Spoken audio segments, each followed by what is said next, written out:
ఎన్నికలప్పుడు ఏం చెప్పారు అధ్యక్ష? నీకు 15,000, నీకు 15,000, నీకు 15,000, నీకు 18,000, నీకు 18,000. ఈ ఎమ్మెల్యేలు ఈ మంత్రులు వీళ్ళందరూ ప్రచారం చేయలేదేంటి అధ్యక్ష? ఊరూరు డప్పు వేసి కొట్టారు అధ్యక్ష. చూసేసరికి ఆ డప్పు సౌండ్ మాత్రం బడ్జెట్ లో వినిపించలేదు అధ్యక్ష. ప్రతి ఇంటికి వెళ్ళి ఆపండి అమ్మా, నాకు మాట్లాడనివ్వండి. ప్రతి ఇంటికి వెళ్ళి చిన్నపిల్లలకేమో నీకు 15,000, నిరుద్యోగులకేమో 36,000, మహిళలు కనిపిస్తే 18,000, 50 ఏళ్ళు పైబడిన వాళ్ళు కనిపిస్తే 48,000, రైతులు కనిపిస్తే 20,000. ఇలా ప్రతి దగ్గర కూడా చెప్పారు అధ్యక్ష. ఈ బడ్జెట్ లో అవన్నీ ఎక్కడున్నాయి అధ్యక్ష?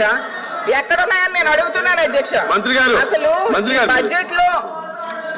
ఈ బడ్జెట్ కి మేనిఫెస్టోకి అసలు కంపేర్ చేస్తే ప్రజల తాలూకా మైండ్ బ్లాంక్ అయిపోయింది అధ్యక్ష. నిజం చెప్తున్నా, ప్రజల తాలూకా మైండ్ బ్లాంక్ అయిపోయింది అధ్యక్ష.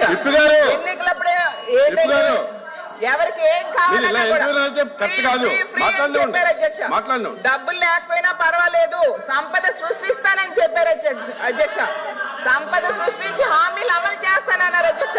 ఏదో అధ్యక్ష సంపద సృష్టి? ఎక్కడ సంపద సృష్టి? వీళ్ళు ప్రజలకు ఇచ్చిన హామీలు మాత్రం సంపద సృష్టి చేయలేదు అధ్యక్ష. ఆశ్చర్యం ఏంటంటే ప్రతి ఇంటికి వెళ్ళారు అధ్యక్ష, వాళ్ళ నంబర్ తీసుకున్నారు, వాళ్ళకి ఒక ఓటీపీ చెప్పారు, వాళ్ళకి ఒక మెసేజ్ చూపించారు అధ్యక్ష. మీ కుటుంబానికి ఈ పథకాలు వస్తాయి, ఇన్ని వేలు వస్తాయి, ఇన్ని లక్షలు మీ అకౌంట్ లో పడిపోతాయి జూన్ నుంచి అని చెప్పారు అధ్యక్ష.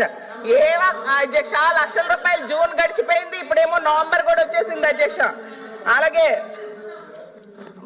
బాబు షూరిటీ భవిష్యత్ గ్యారంటీ అని బాండ్స్ పంచారు అధ్యక్ష.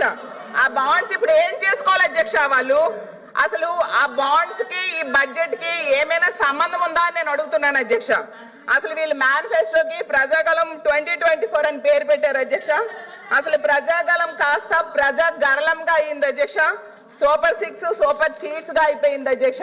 ఈ బడ్జెట్ చూస్తే మేనిఫెస్టో ఏమో మాయాఫెస్టో అయిపోయింది అధ్యక్ష. బాబు షూరిటీ భవిష్యత్ గ్యారంటీ అనేది బాబు షూరిటీ ఎన్నికల గ్యారంటీలా తయారు చేస్తారు అధ్యక్ష. అసలు వీళ్ళు చెప్పిన పథకాలకి బడ్జెట్ లో కేటాయించిన నిధులకి పోలిస్తే తల్లికి వాళ్ళు చేసిన అప్పులు మేము తీర్చుకుంటూ మళ్ళీ సంక్షేమ పథకాలు ఇస్తున్నాం. సంపద సృష్టిలో సంపద అవును.